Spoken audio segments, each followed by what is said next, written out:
अस्सलामुअलैकुम। आज हम बात करेंगे अकाउंटिंग साइकिल के स्टेप 5 के बारे में, जिसका नाम है एडजस्टमेंट्स। सिंपल अल्फाज में एडजस्टमेंट्स वो एंट्रीज होती हैं जो हम पीरियड के एंड पर पास करते हैं ताकि हमारे अकाउंट्स बिल्कुल सही और अपडेटेड हो जाएं। इसका मेन पर्पस ये होता है कि जो इनकम और एक्सपेंसेस हैं वो उसी पीरियड में रिकॉर्ड हों जिसमें वो एक्चुअली बिलोंग करते हैं। अब समझते हैं इसको कुछ सिंपल एग्जाम्पल्स के थ्रू। पहला एग्जाम्पल है आउटस्टैंडिंग एक्सपेंस। मान लें कि दिसंबर का रेंट 5,000 है, लेकिन अभी तक पे नहीं हुआ। इस केस में हम एक्सपेंस को रिकॉर्ड करेंगे चाहे पेमेंट न हुई हो। एंट्री होगी rent expense debit 5,000, outstanding rent credit 5,000। यानी एक्सपेंस इस पीरियड का है, इसलिए उसे इंक्लूड करना जरूरी है। दूसरा एग्जाम्पल है प्रीपेड एक्सपेंस।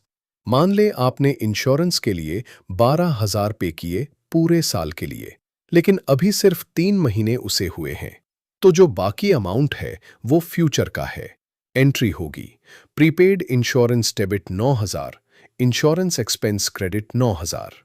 यानी जो अमाउंट फ्यूचर का है उससे अलग कर दिया जाता है। तीसरा एग्जाम्पल है अक्रूड इनकम। मान लें आपने 2,000 की कमीशन अर्न की है, लेकिन अभी रिसीव नहीं हुई, फिर भी हम उसे रिकॉर्ड करेंगे। एंट्री होगी accrued income debit 2,000, commission income credit 2,000। चौथा एग्जाम्पल है अनअर्न्ड इनकम।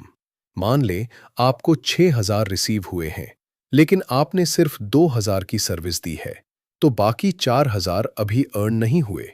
एंट्री होगी income debit 4,000, unearned income credit 4,000। अब एक इजी ट्रिक याद रख लें। एडजस्टमेंट्स का मतलब है अपडेट अकाउंट्स। अगर एक्सपेंस इस पीरियड का है तो रिकॉर्ड करो, अगर इनकम इस पीरियड की है तो रिकॉर्ड करो। तो दोस्तों, एडजस्टमेंट्स इंश्योर करती हैं कि हमारे अकाउंट्स एक्यूरेट हों और फाइनेंशियल स्टेटमेंट्स बिल्कुल सही बने। अगर आपको ये वीडियो हेल्पफुल लगे तो लाइक, शेयर और फॉलो ज़रूर करें। अल्लाह हाफिज़।